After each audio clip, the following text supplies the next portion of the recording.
बिस्मिल्लाहिर्रहमानिर्रहीम। Dear students, my name is Mehtab मरद और आप देख रहे हैं second year biology. Second year biology chapter number 1 में आज हमारा पहला टॉपिक है रिस्पायरेशन।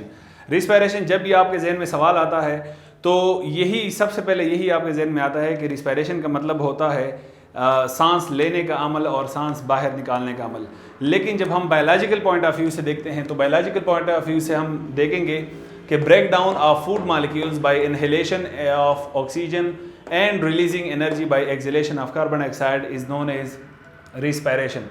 मीन्स के वो फूड मॉलिक्यूल्स जो हमने डाइजेशन के प्रोसेस में इनटेक किए होते हैं, डाइजेशन में वो फूड मॉलिक्यूल्स हमारे छोटे छोटे बड़े बड़े जो फूड पार्टिकल्स होते हैं वो हमने छोटे छोटे फूड मॉलिक्यूल्स में कन्वर्ट किए होते हैं और वो हमारे ब्लड में शामिल हो गए होते हैं। फिर उन्हीं फूड मॉलिक्यूल्स को मज़ीद ब्रेक डाउन करके उससे एनर्जी हासिल करने के लिए हमें रिस्पायरेशन की ज़रूरत होती है through the process of oxidation means addition of oxygen.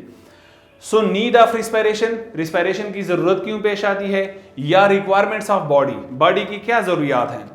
तो बॉडी की ज़रूरियात को मद्देनज़र रखते हुए हमें रिस्पायरेशन की ज़रूरत पेश आती है। सबसे पहले body needs energy for all vital activities. जिस तरह हमने पहले भी डिस्कस किया था कि बॉडी जो है वो तमाम वाइटल एक्टिविटीज़ के लिए क्या करती है, एनर्जी के ऊपर इन्हिसार करती है और एनर्जी उसको चाहिए होती है। फॉर एग्जांपल ग्रोथ, हम इतने छोटे से पैदा होते हैं और फिर उतना बड़े होने तक जो हमारी बॉडी ग्रोथ करती है, that growth requires energy.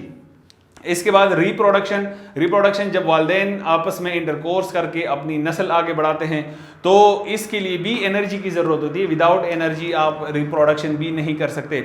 Digestion, खाना खाने के लिए भी आपको एनर्जी चाहिए होती है तो उसको फिर डाइजेस्ट करने के लिए भी एनर्जी चाहिए होती है। सो दैट्स वाई हमारी बॉडी के अंदर जितने भी काम होते हैं तमाम के तमाम काम एनर्जी के लिए एनर्जी उसके लिए ज़रूरी होती है। So this energy is provided by oxidation of food molecules यानी रिस्पायरेशन। ये एनर्जी हमें फूड मॉलिक्यूल्स के जो हमारे ब्लड में शामिल हुए हैं उनके ब्रेकडाउन से या उनकी ऑक्सीडेशन से हासिल होते हैं and that is the respiration.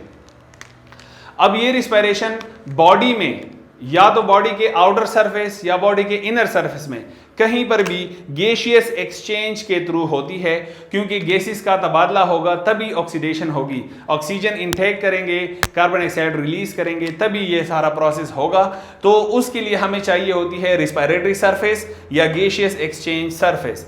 तो रिस्पायरेटरी सरफेस या गैसियस एक्सचेंज सरफेस कौन सी सरफेस होती है? ये वो सरफेस है जहां पर एक्चुअल गैसियस एक्सचेंज होती है। तो ये है हमारे पास area of body where actual exchange of gases occur between organism and its environment। organism और उसके environments में जो actual gaseous exchange होता है जिस जगह पर होती है उस जगह का नाम है respiratory surface। ये respiratory surface may be inner or outer surface of the body।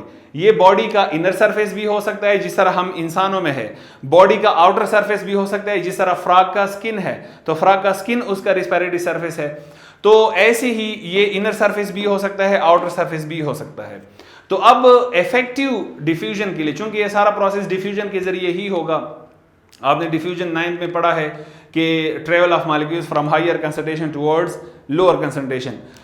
तो इस डिफ्यूजन को मज़ीद इफेक्टिव बनाने के लिए इस रिस्पायरेटरी सरफेस की कुछ प्रॉपर्टीज़ होनी चाहिए और वो प्रॉपर्टीज़ हैं, सबसे पहले हमारे पास must be permeable so that gases can easily pass. ये रिस्पायरेटरी सरफेस परमिएबल होना चाहिए, तमाम गैसेस के लिए आज़ादाना इसकी एंट्री और एग्जिट होनी चाहिए ताकि गैसेस इसमें आसानी से पास ऑन हो सके। मींस कि बाहर से आने वाले गैसेस अंदर जा सकें और अंदर से आने वाले गैसेस बाहर जा सकें। सो इसके लिए ज़रूरी ये है कि ये मुकम्मल तौर पर परमिएबल हो। सेकेंड पॉइंट की अगर हम बात करें तो the must be thin for efficient diffusion. Efficient diffusion के लिए बहुत तेज़ और प्रोडक्टिव डिफ्यूजन के लिए हमें जो है ये बहुत थिन होनी चाहिए, बहुत पतला होना चाहिए। ये जितना पतला होगा उतना ही ये हमारे पास डिफ्यूजन जो है वो इफिशिएंट होगा। आपने देखा है कि डिफ्यूजन जो है वो 1 mm लेयर या इससे भी कम लेयर के ऊपर बहुत ज़्यादा 1 mm लेयर या इससे भी कम लेयर के ऊपर बहुत ज़्यादा तेज़ी के साथ डिफ्यूजन हो सकती है। should possess a large surface area to exchange sufficient amount of gases to match the organism's need। एक ऑर्गेनिजम्स की ज़रूरियात और नीड को मद्देनज़र रखते हुए इसके पास एक बहुत बड़ा सरफेस एरिया होना चाहिए ताकि वो एक सफिशेंट एक बहुत ज़्यादा अमाउंट ऑफ गैसेस को एक्सचेंज कर सके। नेक्स्ट है should possess a good supply of blood. इसके पास ब्लड की सप्लाई बहुत ज़्यादा होनी चाहिए ताकि जो गैसेस इंटेक करते हैं वो गैसेस जो है आसानी से ब्लड में शामिल हो सकें और जो गैसेस ब्लड से बाहर निकलते हैं वो आसानी से ब्लड से बाहर निकल सकें। नेक्स्ट जो है should be a good ventilation mechanism यानी ब्रीथिंग, मीन्स कि इसकी ब्रीथिंग बहुत आसान होनी चाहिए, इसकी वेंटिलेशन मैकेनिज्म बहुत आसान होना चाहिए to maintain a concentration gradient across gaseous exchange surface. Gaseous exchange surface के इर्द गिर्द दोनों अतराफ पर गैसियस का जो कंसंट्रेशन ग्रेडियंट है उसको मेंटेन रखने के लिए एक ये वेंटिलेशन मैकेनिज्म बहुत ही बेहतरीन होना चाहिए। तो यहाँ पर ये कुछ स्केच हमने ड्रॉ किए हैं जो कि जाहिर करते हैं ह्यूमन रिस्पायरेटरी सिस्टम को। ह्यूमन रिस्पायरेटरी सिस्टम में हम ह्यूमन का रिस्पायरेटरी सरफेस देखेंगे कि उनका रिस्पायरेटरी सरफेस कैसे होता है और कैसे परफॉर्म करता है।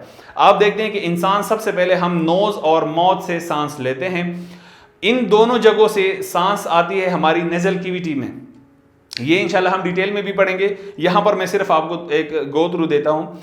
फिर उसके बाद फेरिंक्स लेरिंक्स से होते हुए ट्रेकिया में हवा आती है, ये ट्रेकिया से होती हुई प्राइमरी ब्रोंकस से लास्ट टर्मिनल ब्रोंकियोल्स तक आती है और उसके बाद फिर एल्वियोलाई में शामिल हो जाती है, दाखिल हो जाती है। एल्वियोलाई में जब दाखिल हो जाती है ये हवा तो उसमें मौजूद ऑक्सीजन, एल्वियोलाई में जब शामिल हो जाती है ये हवा तो उसमें मौजूद ऑक्सीजन जो है वो हमारे ब्लड में शामिल हो जाता है और ब्लड के अंदर मौजूद कार्बन डाइऑक्साइड आसानी के साथ एल्वियोलाई की जो स्पेस है उसमें आ जाता है। ये कैसे मुमकिन होता है? क्योंकि ये सरफेस एरिया बहुत थिन होता है। जितनी प्रॉपर्टीज हमने पढ़ी ये सारी प्रॉपर्टीज ह्यूमन रिस्पायरेटरी सरफेस के अंदर पाई जाती हैं, तभी तो ये गैसेस का तबादला आसानी से हो सकता है। और यहाँ पर आप देख सकते हैं कि ब्लड की बहुत सारी कैपिलरीज यहाँ पे मौजूद होती हैं जो कि वाफिर मिकदार में ब्लड प्रोवाइड करती हैं। तो इस दौरान होता है ऑक्सीडेशन ऑफ फूड मॉलिक्यूल्स या ब्रेकडाउन ऑफ फूड मॉलिक्यूल्स जिससे हमें एनर्जी हासिल होती है। तो डियर स्टूडेंट्स, आज आपने पढ़ा रिस्पायरेशन की डेफिनेशन आपने सीखी, रिस्पायरेटरी सरफेस क्या होता है, उसकी क्या प्रॉपर्टीज हैं, एग्जांपल ऑफ रिस्पायरेटरी सरफेस आपने देख लिया। तो इसके बावजूद अगर आपके कोई क्वेश्चन हो तो कमेंट सेक्शन में पूछिएगा। Thank you so much. Allah Hafiz.